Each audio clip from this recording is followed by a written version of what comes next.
इस वीडियो में हम लोग पढ़ेंगे rate expression and it's law. मतलब कि केमिकल काइनेटिक्स में रेट ऑफ रिएक्शन को कैसे एक्सप्रेस किया जाता है। रेट एक्सप्रेशन के कुछ लॉ है, उनको डिस्कस करना है। ठीक है, तो पहले हम लोग रेट एक्सप्रेशन का मतलब समझेंगे। तो रेट ऑफ रिएक्शन को रिप्रेजेंट करना ही रेट एक्सप्रेशन कहलाता है।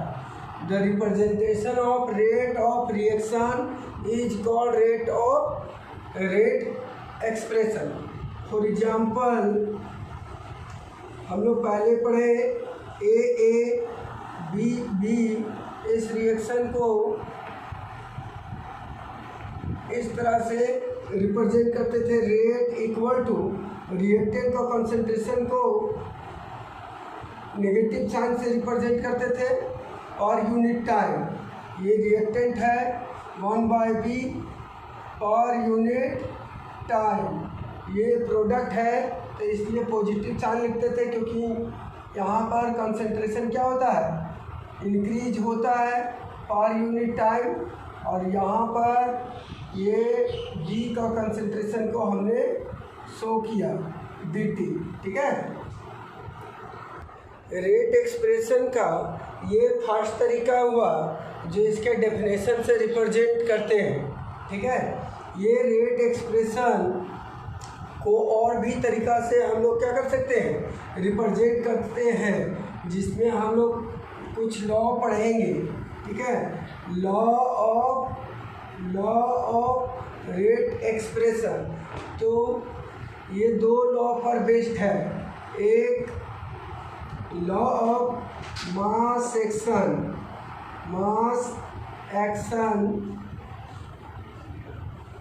And rate law of mass action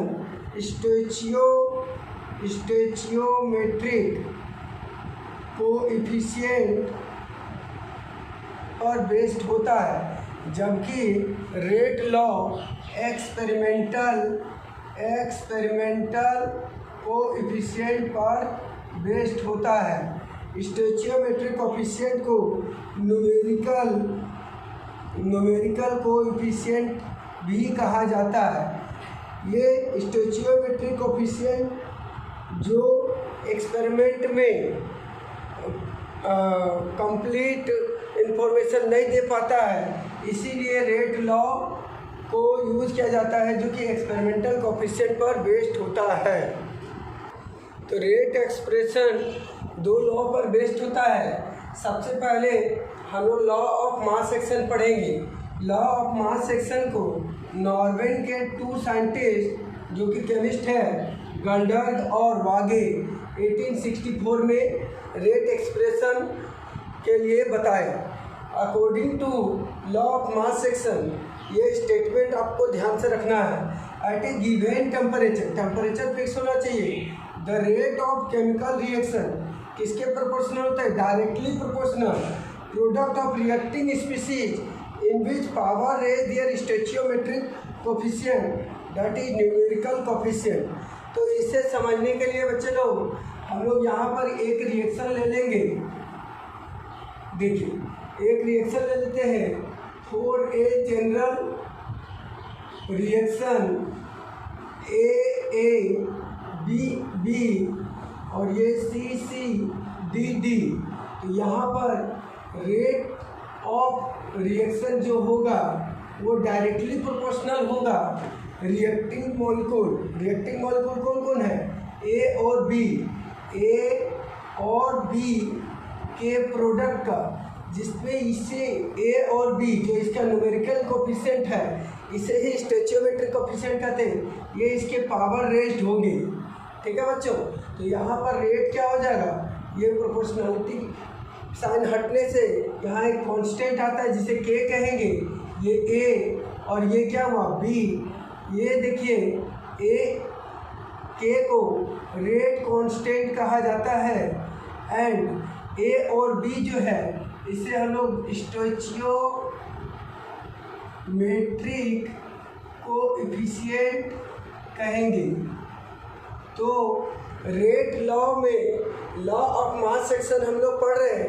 ये rate of reaction directly proportional reacting species के प्रोडक्ट जिसके स्टोइचियोमेट्रिक कोएफिशिएंट इसके पावर रेस्ट होते हैं, ठीक है। अगर हम दूसरे रिएक्शन को देखें, अगर दूसरे रिएक्शन मान लीजिए फॉर अनदर रिएक्शन हम लेते हैं, अनदर रिएक्शन, ठीक है, R टेंड्स टू P, अब L लगा दे तो इसके जो रेट होगी डायरेक्टली प्रोपोर्शनल इस रिएक्टेंट के कंसंट्रेशन जिसमें इसका स्टोइचियोमेट्रिक कोएफिशिएंट पावर रेज होगा, ये रेट का रेट ये हटने से K आएगा, यहाँ पे R या N, इसे हम लोग रेट कांस्टेंट कहेंगे और ये law of mass section representation है। लॉ ऑफ मास सेक्शन समझने के लिए एक क्वेश्चन ले लेते हैं, एक्सप्रेस रेट ऑफ रिएक्शन। तो इसमें मैंने 3 क्वेश्चन लिया है, सभी को एक्सप्रेस करेंगे लॉ ऑफ मास सेक्शन को रिप्रेजेंट करने के लिए, ठीक है, जो कि रेट ऑफ रिएक्शन को रिप्रेजेंट करता है।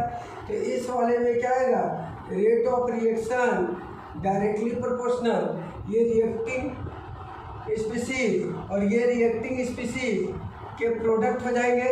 इसके स्टोइचियोमेट्रिक कुछ नहीं तो 1 है, इसके स्टोइचियोमेट्रिक कोएफिशिएंट भी 1 है। ये रेट इक्वल टू यहाँ K होगा, ये H2 और ये I2। तो ये जो है rate expression law of mass section को रिप्रेजेंट करता है। सिमिलरली इस क्वेश्चन में रेट जो होगा यहाँ K लिखेंगे और यहाँ पर क्या N2 और यहाँ पे H2 और ये पावर 3, ठीक है। इस क्वेश्चन में क्या लिखेंगे, rate equal to K, reacting species ये है तो ये PCl5 और इसके न्यूमेरिकल कोएफिशिएंट 1, ठीक है बच्चों। इनके रेट को हम लोग रेट ऑफ रिएक्शन के डेफिनेशन से भी रिप्रेजेंट कर सकते हैं, rate equal to negative fine change in concentration PCl5 by del T और ये पॉजिटिव साइन, ठीक है, डेल PCl3 और डेल T, ये प्लस, ये प्रोडक्ट है इसलिए प्लस और राइट हैंड साइड। तो इस तरह से ये भी रेट ऑफ रिएक्शन है और ये भी रेट ऑफ रिएक्शन, ठीक है। तो अलग अलग तरीका है रेट ऑफ रिएक्शन को रिप्रेजेंट करने के लिए। लेकिन बच्चों ये स्टोइचियोमेट्रिक कोएफिशिएंट है, स्टोइचियोमेट्रिक कोएफिशिएंट कभी कभी एक्सपेरिमेंट में सेम नहीं होता है, जिसे रेट लॉ के अकॉर्डिंग हम लोग क्या करते हैं, रिप्रेजेंट करते हैं। देखिए, law of mass section stoichiometric coefficient पे बेस्ड होता है, जबकि एक्सपेरिमेंट में ये कभी कभी चेंज होता है। इसी प्रॉब्लम को दूर करने के लिए रेट लॉ का यूज किया गया। Rate law is expression of rate of reaction. According to rate law हम लोग किस तरह से लिख सकते हैं, एट ए गिवन टेम्परेचर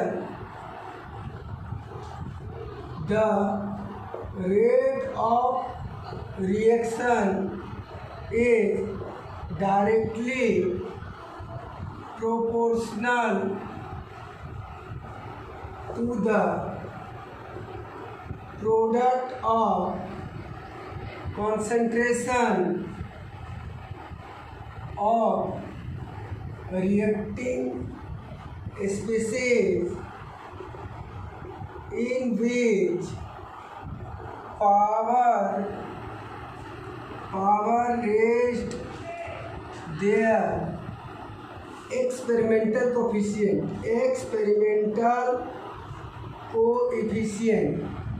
ठीक है बच्चों, इसे ध्यान देना है। For a reaction A B C D, इसके रेट क्या होंगे, डायरेक्टली प्रोपोर्शनल ये रिएक्टिंग स्पीसीज के मोलर कंसंट्रेशन का प्रोडक्ट, ठीक है। अब यहाँ देखिए ये A है और ये B, तो A और B कब होता था, लॉ ऑफ मास सेक्शन में, लॉ ऑफ मास एक्शन। लेकिन ये जो रेट है वो A और B का प्रोडक्ट होगा मोलर कंसंट्रेशन का, लेकिन ये A जो है वो X हो जाएगा और ये Y हो जाएगा, ठीक है। यहाँ पर वेयर ये होगा rate law where X and Y are experimental coefficient यही चेंजिंग है बच्चों rate law of mass action से रेट लॉ में। यहाँ रेट का रेट यहाँ आएगा तो K constant, rate constant A X and B, ठीक है। कभी कभी सम टाइम जो है ये x इक्वल टू ए हो सकता है and y equal to B हो सकता है, ठीक है। कुछ एक्सपेरिमेंट थ्रू रिएक्शन ले लेते हैं और उसके रेट एक्सप्रेशन को देखेंगे, ठीक है। तो CH3 को क्लोरीन के साथ रिएक्शन किए तो कार्बन टेट्राक्लोराइड और हाइड्रोक्लोरिक एसिड बना है और इसका रेट जो एक्सपेरिमेंट में ये क्या दिया है के CH3 का 1 और Cl2 का हाफ। तो देखो बच्चों लॉ ऑफ मास सेक्शन यहाँ होना क्या चाहिए था 1, तो ठीक है यहाँ 1 होना चाहिए, लेकिन एक्सपेरिमेंट में ये पाया गया 1/2। तो ये स्टोइचियोमेट्रिक कोएफिशिएंट से चेंज है, ये स्टोइचियोमेट्रिक कोएफिशिएंट से चेंज है। ये हुआ स्टोइचियोमेट्रिक कोएफिशिएंट हुआ एक्सपेरिमेंटल कोएफिशिएंट। एक्सपेरिमेंटल कोएफिशिएंट को यहाँ रिप्रेजेंट किए, ये है रेट लॉ के अकॉर्डिंग। इसी तरह से प्लेटिनम सरफेस पे अमोनिया का जो डिकम्पोजिशन है ये है और इसके रेट को हम लोग क्या पाते हैं NH3 का 0, जबकि होना क्या चाहिए था 2। यहाँ 2 इक्वल टू 0 नहीं होगा, ये है स्टोइचियोमेट्रिक कोएफिशिएंट, ये एक्सपेरिमेंटल कोएफिशिएंट। तो लॉ ऑफ मास सेक्शन यहाँ 2 होना चाहिए, लेकिन रेट लॉ में ये 0 है, यही इसका प्रॉब्लम को दूर किया है। इसी तरह से इथाइल एसीटेट में भी देखिए इसका कंसंट्रेशन पावर रेंज 1 है और इसका 0 है, जबकि लॉ ऑफ मास सेक्शन में इसके लिए भी 1 होता और इसके लिए भी 1 होता।